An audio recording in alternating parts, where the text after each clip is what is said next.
page 540 et 541 ka Tafsir al Quran de Surah 57. والذين بين آمنوا قمدين بالله الله ورسوله إن لا بمكبين أولئك بينهم الصديقين كبيون غونغو بين صديقون كبيون غونغو بين والشهداء ين بسهيد بين إن ربهم نكوك يوم به لا منودن بتون أجرهم جدي جمع بدين ونورهم إن نوراج مبدين والذين بين كفروا يتبعوا كذبوا بفن بآياتنا آيات دين أولئك كبين أصحاب الجحيم نويم بجحيم بين الله دالي لمو أن يمسيب بجلبه أنما الحياة الدنيا كويتي كونغورنا غادنا فايبون كفي جندار ولا هون إبلاد وزينة إجوداري وتفاخر إمان تنديرغول فولنديرا بينكم حق نمو وتكاثر إبورون ديرغول في الأموال في جول والأولاد بيبه أودول وناسوبه كمثل غيث دون نوعون طبو أعجب الكفار هون دو هفرا بنباتو بودي من نفودا لبه ثم يهيجو تون دون labe fatarahu yo yaadu musfarran kadi ko soydum summa kunu reftilato taman munciti dum ibnu adama e kala ko mari ko aduna koni be way hande labe hekkida kala no faala jango fo muncolanna kanko jawdi makko wa fil akhirati awayna kala adabul lati shadidun tidude wa maghfiratun yafi min allahi mardak allah wa ridwanun yarluye wa mal hayatud dunya kurndang aduna wonali illa matal ghurur sonana ko wel hodangel Allah ta aduna hodue sabigo hittini adon don ila maghfiratin faade yafu yemi rabbikum murdaka jomi mon wa jannatin al jannaji arduha yanji majjon hidon andina fatata kardi samai ko no yanji kamuli din wal ardi liridi hiddatu al janna maranama lil ladina wanande ben amanu gomdi billahi Allah wa rasulina la makko ben dalika ko dum do fadlullah dalika dum do fadlullah ko bural Allah ni yutihi makangal ma shamu yidi okude wallahu alladhul fadlun jumbural alazim mawnu gangal ma asaba kala ko hebi ma asaba hebata min musibati murde musiba fil ardi kalaydi ton hebata goddo wala fi amsikum wanaka wonkeji mon kadi illa fi kitabin sona fabnu winda kalawil mahfuz min qabli qad yanbraha min digginde bonan bi mana ko adi men libude bonon inna dhalika andilun ala Allah kala yasinu ko newani dum ko wari dun likayla tasaw ko fi watan suno ala ma fatakum e kala mo ire futi ndi o wala tafraw fi watan bungu kadi nyaajoro bima ataakum sabukum ko min okkiyo wallahu ala la yuhibbu ida kullu mukhtalin kala hewdo bungu gol fakhurin man totodo alladina ba yabkhaluna wuddu be ya'muruna an-nasa bi amirihim bil bukhli wudda wa man yatawalla kala huccuro sali fa inna allaha andi allah wal ghaniyyu kanko ni patron alhamidu yettinido wayliten la dara sanna gomdi men li rusulana ne la ba men bil bayinati wondude hujjaji feñudi wanzalna men jippini ma hondude mabel kitaba defte den wal mizana e pesirde den liyakuma nasa fiyo yimbe ben daro wura bil qist nundiri yaka si pesirde den gollitiraka si pesirde den fewnaka moƴƴina gollitira jayimbe ben darota ko nundiri jayimbe ben darota ko e hore litini awa teddungal men yo julaabe lagine teddungal men yo gouvernement lagine teddungal men yo député be lagine teddungal men yo imamu be lagine yo karamu ko be lagine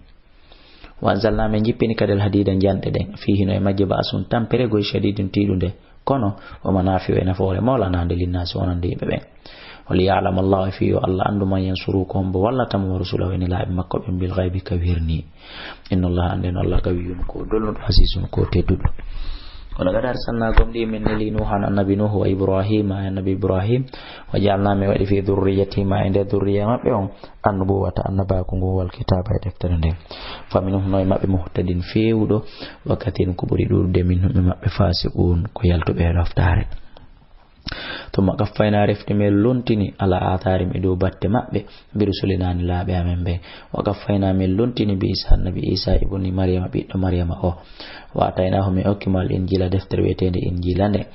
wa ja'alna min wadi fi qulubil ladina ender berde ben ittaba'uhu jokbe mo kanko isa ra'fatan yurumende ra'fatan newondiral wa rahmatan yurumende wa rahbaniyatan e karama ko yaagal goto iftatawu hangal be fudditani hoore mabbe ma katabuna alayhim wona menen farlingal e hoore mabbe de kambe sinkeni dum don hoore mabbe kambe kadi be sinkiral don illa butiga sona dabbugol illa butiga menen men farlali hore mabbe sona dabbugol ridwanillahi yarluye Allah konko be sinki be libi e hore mabbe famara o ha be ayintaki dum be aynali dum haqqari ayati an hana aynirede no nissa buy e faltindirgol buy hino e aya on fa atayna alladina min okben amanu gomdi be minhum e mabbe ajuram joddiji mabbe de wakati ko buri hewde minhum e mabbe fasiqon ko be yalto be daftare ya ayyuhalladina kono yebe amanu gombe taqullahu li Allah wa aminu gomdi no bi rasulihi ne laado makko yu'tikum okka on kiflayni ko do woni dolli didi baraji min rahmati mudda yurmene makko ne wa ja'al lakum wadana nuran annura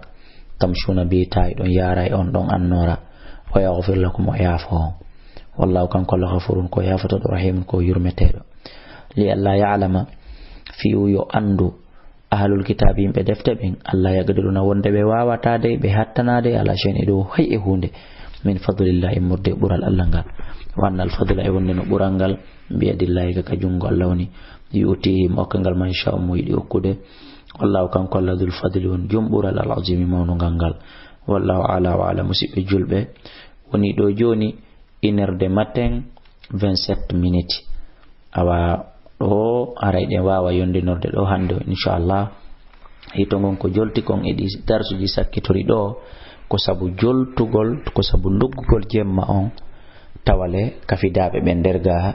wona enen tun e be ngure menden tun ko kafidi ko enen e janambe haray ko kulol ampesugol ben don awa ko dum don hadi ko on tigi tona hito gon haray si on tigi le wi kadi le jangira nyalorma haray dum don kadi kambe fo e faybe mabbe ben haray den ande mufe man wodi goddo kawlu wi don awata mo wiide yona to falito nyalorma mayo fanko mayo deju forcément kaka jemma do ka kikide do ka tata be walike ko do wayete dévriyede ko alda kade to ongol hito gon ampesa be kono haray